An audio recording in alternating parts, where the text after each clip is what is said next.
ఉన్న బంగారాన్ని విడిపించి ఆ రోజు ఆన్లైన్ రేటుకే మేము కొంటాం. Sharma gold company. నమస్కారం, వెల్కమ్ టు సుమన్ టీవీ. నేను గీతాంజలి. ధనుర్మాసం వచ్చేసింది. ప్రత్యేకమైన నియమాలు ఏముంటాయి? మనం ఇంట్లో పూజ చేసుకోవచ్చా లేకుంటే ఆలయానికి వెళ్ళాలా?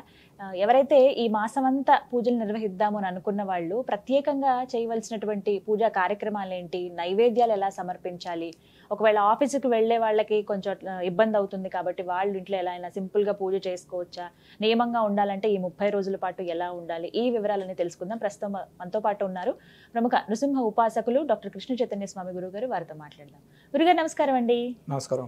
ధనుర్మాసం వచ్చేసింది. ఒక్కొక్క మాసం అసలు ఏ మాసానికి ఆ మాసమే ప్రత్యేకంగా చెబుతాము. మార్గశిర మాసం కంటిన్యూ అవుతూనే ధనుర్మాసం మనం చూస్తాం.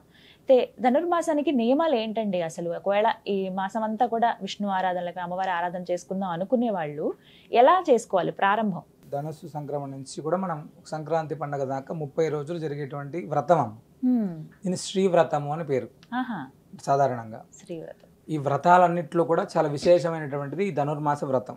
ధనుర్మాసం మనం పూజ ఇంకోటి అనుకుంటాం, కానీ ఇది వ్రతం.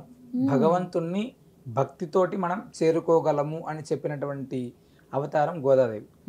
ఈ యొక్క అమ్మవారు ఈ 30 రోజుల కాలంలో అంటే ఒక్కొక్క గోపికను ఒక్కొక్క రోజు నిద్ర లేపుతూ భగవంతుడిని ఆ 30 రోజుల్లోనే ఆ యొక్క గుణగణాలన్నిటితోటి ఆమె చేసేటువంటి పూజా కార్యక్రమాలన్నిటితోటి మెప్పించి భగవంతుడిలో ఐక్యమైంది అని చెప్తారు శ్రీరంగ క్షేత్రంలో.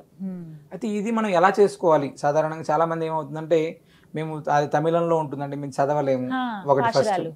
రెండోది ఏంటంటే కష్టపడి కొంచెం అంటే 30 రోజులు 30 పాసురాలు మేము చదవాలా, ఏదైనా ప్రసాదాలు చేయాలంటే తెల్లవారుజామున, అంటే సాధారణంగా ఏమవుతుందంటే ఈ కాలం అంతా కూడా తెల్లవారుజామున నిద్ర లేచి, అంటే చాలా మంది కార్తీక మాసంలోనే తల స్నానాలు అవి ఇవి చేసి మేము మళ్ళీ పొద్దున్నే మళ్ళీ నిద్ర లేవాలా, ఇలాంటివన్నీ చాలా మంది వింటుంటారు. కానీ వైష్ణవ సాంప్రదాయంలో వచ్చేటప్పటికి ధనుర్మాసాన్ని చాలా అద్భుతంగా చేస్తారు. మనకు తిరుమల శ్రీవారికి కూడా ఈ యొక్క సుప్రభాతం కాకోకుండా ఈ ధనుర్మాసం అంతా కూడా స్వామివారికి ఈ తిరుప్పావైని మనకు స్వామివారికి వినవిస్తారు. తిరుప్పావై అనేటువంటిది ఒక మంగళకరమైనటువంటిది. అది వినడం పాడడం రెండు చాలా విశేషం అమ్మ. సరే, 30 రోజుల్లో మనం చేయాల్సినటువంటివి ఏంటి? అమ్మవారి వ్రతం చేయాలి అని ఎప్పుడైతే నిర్ణయించుకుంటామో దగ్గరలో ఉన్నటువంటి ఆలయానికి వెళ్ళి అక్కడ ఉన్నటువంటి వ్రత మహోత్సవంలో పాల్గొనడం అనేటువంటిది ఒకటి. అలా లేదు, మనం అక్కడికి వెళ్ళలేము, ఇంట్లోనే చేసుకోవాలి. అమ్మవారి గోదా అమ్మవారికి సంబంధించినటువంటి ప్రత్యేకమైనటువంటి ఫోటోను ఏర్పాటు చేసుకొని ఆ తిరుప్పావైకి సంబంధించినటువంటి 30 పాసురాలని మనం అనుసంధానం చేసుకోవాలి ప్రతిరోజు. ఆ 30 పాసురాలు అనుసంధానం చేసుకొని ఏ రోజుకి ఆ రోజు మళ్ళీ ఆ పాసురాన్ని ఒకటి చెప్పి అమ్మవారికి ప్రత్యేకంగా హారతి ఇవ్వడం అనేటువంటిది చాలా వైభవంగా చేస్తారు. స్వామి అవన్నీ చేయలేము మేము, అది కూడా చేయలేము, 30 మేము చదవలేము, మాకు ఆ సమయం లేదు అనుకునేటువంటి వాళ్ళు నిత్యం చేసేటువంటి పూజా కార్యక్రమంలో, అంటే ఉదయం 6 గంటల లోపలే నిత్యం చేసేటువంటి పూజా కార్యక్రమంలోనే అమ్మవారికి ఏ రోజుకి ఆ రోజు ఒక పాసురం ఉంటుంది ప్రత్యేకంగా. 30 రోజులకు 30 పాసురాలు, 30 పాసురాలకు విశేషమైనటువంటి అర్థాలు చాలా విశేషంగా ఉందాం. ఆ పాసురాన్ని అమ్మవారికి విన్నవించడం, ఆనాడు పాసురాన్ని ఆ రోజుకొకటి విన్నవించడం, అమ్మవారికి హారతి, ఆ ప్రసాద నివేదన ఇవన్నీ చేయడం అనేటువంటిది ఒకటి. అంటే చాలా సింపుల్ గా, మేము ఇంకా కష్టం ఎక్కువ చేయలేము అనుకునేటువంటి చాలా మంది దీన్ని చాలా అద్భుతంగా చేస్తారమ్మా. చాలా క్షేత్రాల్లో ఈ యొక్క తిరుప్పావై అనేటువంటిది ఒక పెద్ద ఉత్సవం. ధనుర్మాసం చాలా అద్భుతంగా జరుగుతుంది. ఇప్పుడు తిరుమల దగ్గర నుంచి శ్రీరంగం కావచ్చు, కంచి కావచ్చు, శ్రీవిల్లిపుత్తూరు అమ్మవారి జన్మస్థలం శ్రీవిల్లిపుత్తూరు కావచ్చు, ఇవన్నీ కూడా ఆ 30 రోజులు అమ్మవారికి జరిగేటువంటి పూజా కైంకర్యాలు చాలా వైభవంగా ఉంటాయమ్మా. ధనుర్మాసం అనేటువంటిది సాధారణంగా మనం అనుకుంటామంటే ధనుర్మాసం అనగానే గోదాదేవి భగవంతుల్లో ఐక్యమైందా? అసలు గోదాదేవి ఆనాడు చెప్పినటువంటి ఈనాటికి కూడా మనం ఎందుకు చేస్తున్నాం అంటే, సీతా అమ్మవారు రామచంద్రమూర్తిని పెళ్లి చేసుకొని అరణ్యానికి వచ్చి కష్టపడి ఆమె లంకలో ఉండి రాముడు జయించి తిరిగి ఇంటికి వచ్చినప్పుడు అందరూ కూడా అంటే రామచంద్రమూర్తి సీతమ్మ తల్లి కోసం ఎంతో చేశాడు, అమ్మ కష్టాలు పడింది ఇలా అని అనుకుంటుంటాం. కానీ ఒక భక్తురాలు ఒక వ్రతాన్ని చేస్తే ఆ వ్రతం ద్వారా భగవంతుణ్ణి చేరుకోగలము అని చెప్పి చూపించినటువంటిది గోదామ్మవారు. ఆ గోదామ్మవారు ఆమె చెప్పడం కాదు, ఆమె చేయడం కాకోకుండా ఈనాటికి కూడా అంటే వందలాది సంవత్సరాల క్రితం నుంచి ఇప్పటి వరకు కూడా ఈ వ్రతాన్ని ఇంకా కూడా ఆచరిస్తూ ఉన్నారు.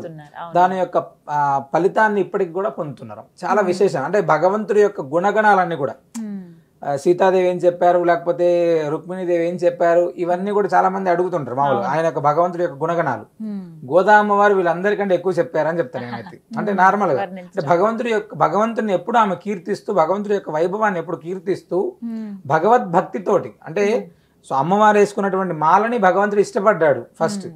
అమ్మవారు వేసుకోగానే ఆ మాలలో ఏం ప్రత్యేకం వచ్చింది అంటే భగవంతుడికి నేను కూడా భగవంతుడు అనేటువంటిది ఏం భావన చెందలేదు ఆమె. ఒక భక్తురాలుగా నేను వేసుకుంటే ఎలా ఉంటుందో చూశాడు, కానీ భగవంతుడికి అదే మెచ్చాడు.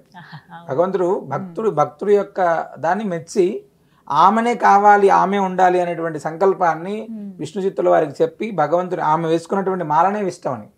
అది ఇప్పటికి కూడా మన తిరుమల బ్రహ్మోత్సవాల్లో అమ్మవారు వేసుకున్నటువంటి మాలను ప్రత్యేకంగా తీసుకొని వచ్చి స్వామివారికి సమర్పించడం జరుగుతుంది.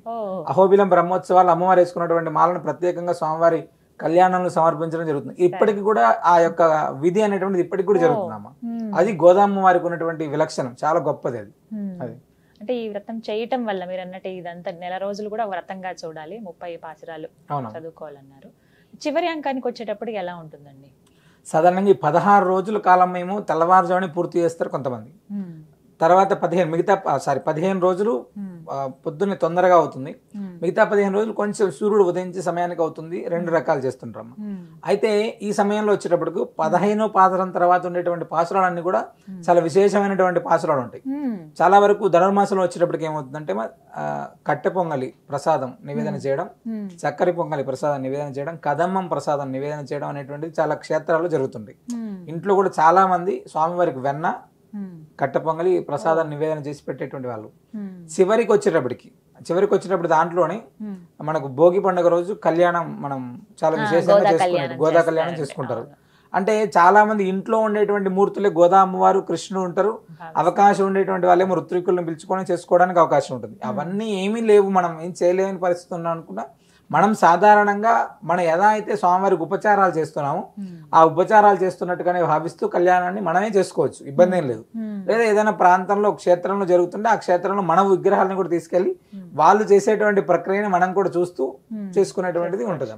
కానీ గోదా కళ్యాణం అనేటువంటిది చాలా విశేషం. ఆ వ్రతం చేసినటువంటి వాళ్ళు ఆ కళ్యాణంలో పాల్గొనడం అనేటువంటిది చాలా గొప్పదమ్మా.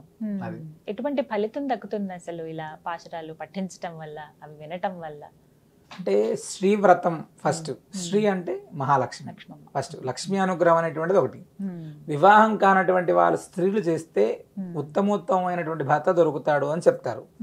చాలా మంది ఇప్పుడు కాలంలో 30 రోజులు ఉదయం లేచి మేము చెయ్యాలా అనేటువంటి చాలా మంది, అంటే మాతృమూర్తులందరికీ కూడా మేము చేసేటువంటి విజ్ఞప్తి, ఏ రోజు అంటే వివాహం కాని స్త్రీలు ఎవరైతే ఉన్నారో ఏ రోజుకి ఆ రోజు పాసురాన్ని కనీసం వినడానికైనా ప్రయత్నం చేస్తే చాలా మంచిది. ఫస్ట్ మనలో ఉన్నటువంటి నెగటివ్ అనేటువంటిది కూడా పూర్తిగా తగ్గిపోతుంది. ఫలితం అనేటప్పటికీ కృష్ణ ప్రేమ ఎలా అంత గొప్పదో గోదామ్మ వారు ఆచరించినటువంటి భక్తి ద్వారా భగవంతుడి యొక్క పరిపూర్ణ అనుగ్రహానికి మనం పాత్రలు అవుతామమ్మా. భగవద్ అనుగ్రహం అనేటువంటిది ఎలా ఉంటుంది? సాధారణంగా మనందరం అదేంటి స్వామి ఎవరైనా చెప్తే భగవద్ అనుగ్రహం అనేది కలుగుతుంది అని. భగవద్ అనుగ్రహం అనేటువంటిది మనకు కలగాలి అంటే ఎన్నో అడ్డంకాలు ఉంటాయి. ఇలాంటి వ్రతాలు, ఇలాంటి యొక్క ఉపాసనలు చేయడం ద్వారా ఆయన యొక్క పాదాల దగ్గరికి వెళ్ళిపోతాము. ఎప్పుడైతే స్వామి శ్రీచరణాలని మనం పట్టుకుంటామో మనలో ఉండేటువంటి సకల దారిద్ర్యాలు తొలగిపోతాయి. అది శ్రీవ్రతానికి ఉండేటువంటిది అది చాలా గొప్పదమ్మా. కార్యసిద్ధి చాలా అద్భుతంగా వస్తుంది. ఎవరైనా చేయొచ్చండి, ఎవరైనా చేయొచ్చమ్మా, ఎవరైనా చేయొచ్చు. చిన్నారుల దగ్గర నుంచి పెద్దవాళ్ళ దాకా ఎవరైనా ఈ వ్రతాన్ని, మగవాళ్ళు, ఆడవాళ్ళు, చిన్నారులు ఎవరైనా కూడా చేయొచ్చు. చాలా అద్భుతంగా చేయొచ్చు. ఇబ్బంది అయినా 5 రోజులు పక్కన వదిలేయాలి, ఇబ్బంది అయినా 5 రోజులు వదిలేయాలి. అంటే ఇంట్లో పక్కన ఉండి ఇంట్లో చేసుకునేటువంటి వాళ్ళు ఎవరైనా చేసుకోవచ్చు. అలా లేదనుకుంటే మాత్రం 5 రోజులు వదిలేసి చేసుకోవాలి.